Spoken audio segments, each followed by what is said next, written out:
경제환경위원회 이옥선 의원입니다. 이제 7월 1일이면 박한수 도정과 함께 새롭게 제12대 도의회가 구성될 것입니다. 새 도정과 도의회 구성을 진심으로 축하드리면서 발전과 안정을 기원드립니다. 오늘 저는 세 가지 질문을 드리고자 합니다. 이는 지난 4년간 지속적으로 관심과 문제 제기를 해왔던 분야이기도 하고 또한 앞으로도 잘 검토되고 꼭 해결되었으면 하는 바람에서 질문을 드립니다.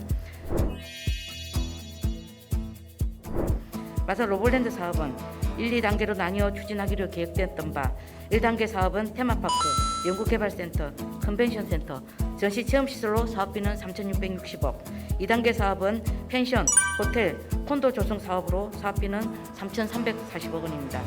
경남도와 창원시가 공공부분 예산과 부지를 제공하고 경남 로볼랜드 재단이 위탁관리하는 형태로 또한 민간 사업자가 시군과 함께 30년간 놀이공원인 테마파크를 운영하도록 계획되었습니다.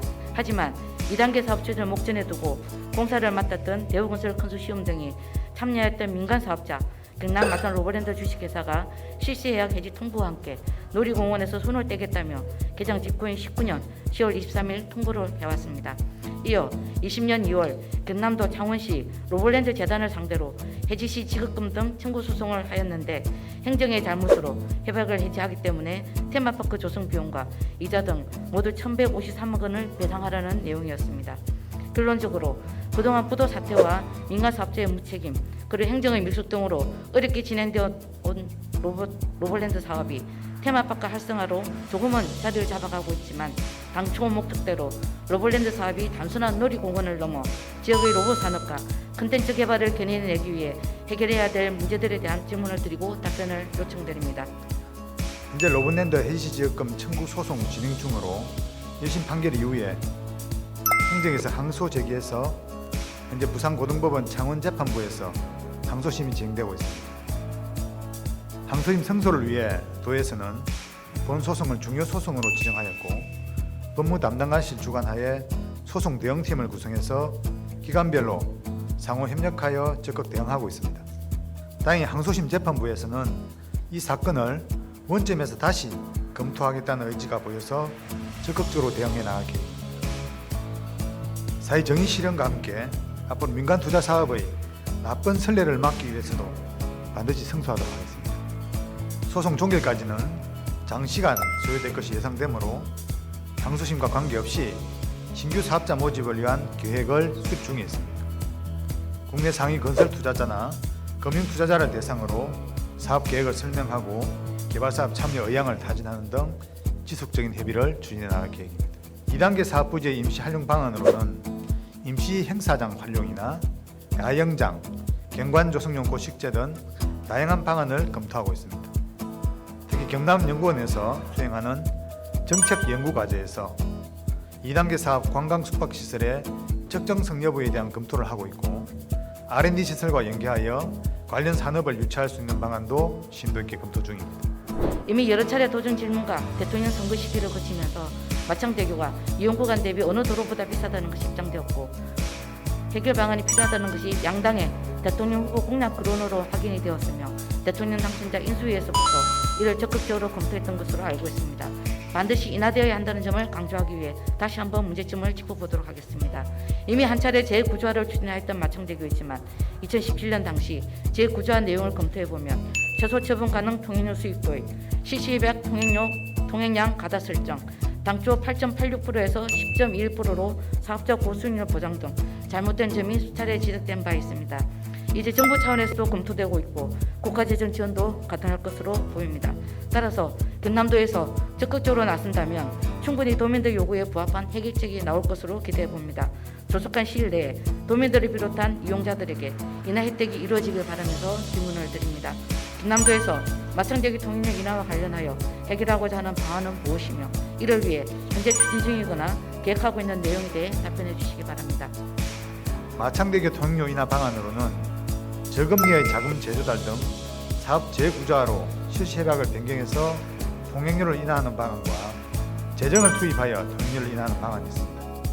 우리 도에서는 사업 시행자의 협상을 통해서 통행료를 인하하는 방안을 최우선적으로 고려하고 있습니다.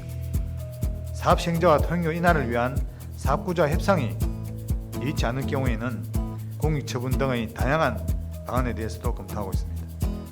아울러 마창대교의 동료 인하가 대통령 공약으로 지역 정책 과제로 채택된 만큼 국토교통부, 기획재정부에 건의해서 국가 차원의 지원도 이루어지도록 노력하겠습니다. 아울러 창원시와는 출퇴근 탄력요금제 도입, 재정 분담 등 행정 차원의 효과적인 실행 방안에 대해서도 협의해 나갈 계획입니다. 지역 먹거리 통합지원센터는 지역 농축산 생산물의 생산 유통, 소비를 효율적이고 체계적으로 지원하기 위한 역할 수행 주체입니다. 첫째, 지원 사업을 추진하는 과정의 두 역할은 무엇입니까?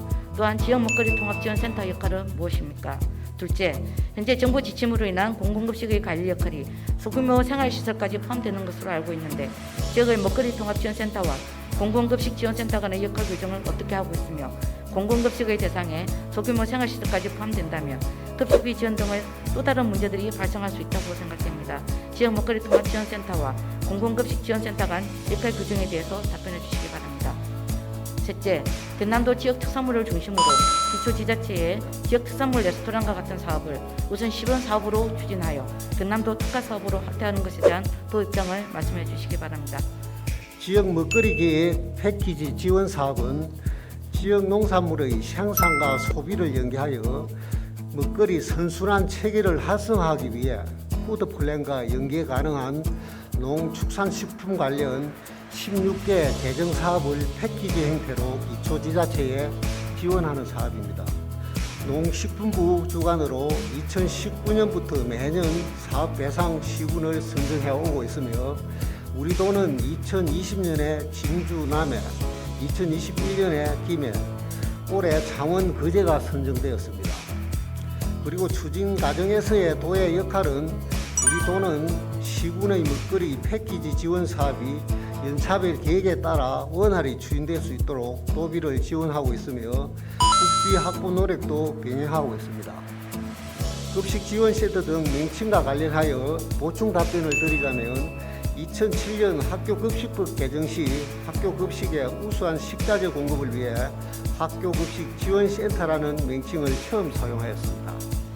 이후 공공급식의 공공성 확보와 지역 농수산업의 지속 가능한 발전을 목적으로 공공급식 영역까지 포함하는 공공급식 지원센터로 확대되었으며 학교급식 등 공공급식의 지역 농산물의 안정적 공급 역할뿐만 아니라 지역 먹거리 계획의 수립과 시행을 위한 먹거리 통합 지원센터로 그 역할이 확대된 것입니다. 로컬푸드 복합문화센터 등 특화사업 추진과 관련하여 우리 도는 지역 농특산물의 고부가가치화를 위해 단순한 지역 농특산물 직거래 판매뿐만 아니라 6차 융복합산업과 결합한 농가 레스토랑, 카페, 공유부업 등 다양하고 복합적인 기능이 추가된 로컬푸드 복합문화센터 지원 사업을 2020년부터 추진하고 있습니다. 현재 진주시 등 4개 시군에 114억 원을 투입하여 2023년 개장을 목표로 5개소를 건립하고 있으며 앞으로도 지역 농특산물로 관광객과 지역민들에게 안전하고 다양한 먹거리를 지원하기 위한 특화 사업을 확대해 나가도록 하겠습니다. 이상 답변을 마치겠습니다. 감사합니다.